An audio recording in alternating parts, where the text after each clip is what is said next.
Hello guys, welcome back to my channel. আমি শিল্পা। আমার নতুন একটা ভিডিওয় তোমাদের সকলকে স্বাগত। আমি তো ভালো আছি, আশা করি তোমরা সকলেই ভালো আছো। আজ আমার নতুন একটা ভিডিওয় তোমাদের সকলকে জানাই স্বাগত। এখন সকাল সকাল বসিয়ে দিয়েছি রান্না। আর আমাদের যারা হাউসওয়াইফ আছে মোটামুটি আমাদের রান্না বান্না, আর যেহেতু আমি একাই থাকি তাই আমাকে রান্না করেই খেতে হয়। আর সকাল সকাল বানিয়ে নিয়েছিলাম ভেন্ডি ভাজা, আর রান্না করব ডিমের ঝোল। আর আজকে ডিমগুলো সেই রোজকার মতোই, কেন জানি না ডিম সেদ্ধ ভালো হচ্ছে না। আর ফাইনালি ভেন্ডি ভাজা হয়ে গেছে। আর ডিমের ঝোলের জন্য আমি আলু ভাজতে বসিয়ে দিয়েছি। আর আলুটা ভাজার জন্য আমি এখন হালকা নুন হলুদও দিয়ে নিচ্ছি। এবার আলুটা ভালো করে ভেজে নিচ্ছি। নতুন বন্ধুরা অবশ্যই আমার চ্যানেলটা সাবস্ক্রাইব করো। আর এদিকে আলুটা ভাজতে বসিয়ে আমি চলে গেছিলাম মশলাটা ম্যাশিংয়ে করার জন্য। আর মশলাটাও এদিকে হয়ে গেছে। আর মশলা যে বাটিটা ছিল ওর মধ্যে আমি নুন হলুদ জিরে গুঁড়ো সমস্ত কিছু মশলা দিয়ে নিয়েছিলাম। আর এদিকে টমেটো কাঁচা লঙ্কা সমস্ত মশলা দিয়ে এখন আলুটা ভালো করে কষিয়ে নেব। আর এই যে থালায় দেখছো সেদ্ধ ডিমটা, এটা আমি আমার ছেলের জন্য রেখে দিয়েছি, কারণ ও ঝোলে রাখা ডিম একদম খায় না। আর তোমরা যে দেখছো আমি মধ্যে ভিডিও দেওয়ার গ্যাপ দিচ্ছি, কারণ আমার ছেলের শরীরটা খুবই খারাপ, ওই জন্য আমি ভিডিও দিতে পারছি না। আর এই ভিডিওটা আগেরই শ্যুট করা ছিল, সেই ভিডিওটাই আমি এখন ভয়েস ওভার এডিট দিয়ে দিলাম।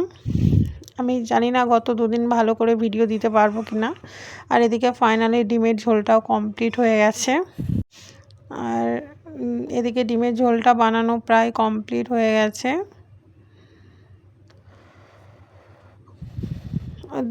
দেখে মনে হলো আলুটা হালকা একটু শক্ত আছে, তাই আবার কিছুক্ষণ ঢাকা দিয়ে রেখে দিয়েছিলাম।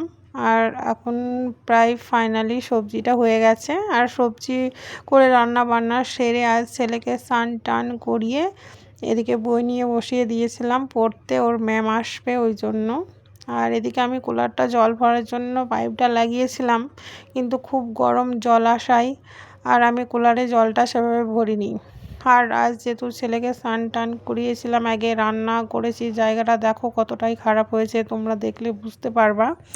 আর সেটা এখন সাফ করে নিলাম, ভালো করে ক্লিন করে নিলাম।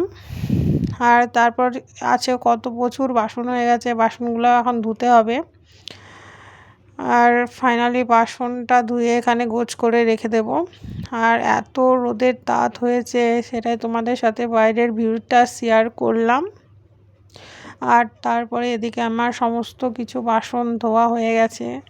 আর এদিকে আজ কাজ সারতে সারতে প্রায় 3টে বেজে গেছিলো। আর এদিকে খাওয়ার জলও চলে এসেছিলো, তা খাওয়ার জল আসার সঙ্গে সঙ্গে আমি প্রথমে কুলারে ভরে নিচ্ছি, কারণ জলটা খুবই ঠান্ডা ছিল, তাই কুলারটা ভালো করে জল ভরে নিচ্ছি। আর এদিকে যে গ্যাসের উনুনগুলো খোলা হয়েছে, এটাই ভালো করে সেট করে নিচ্ছি। চলো আজকের ভিডিও এখানেই শেষ করলাম। যদি আমার ছেলের শরীরটা একটু ভালো হয় বা সুস্থ হয়, তাহলে আমি আবার নেক্সট দিন থেকে ভিডিও দেব।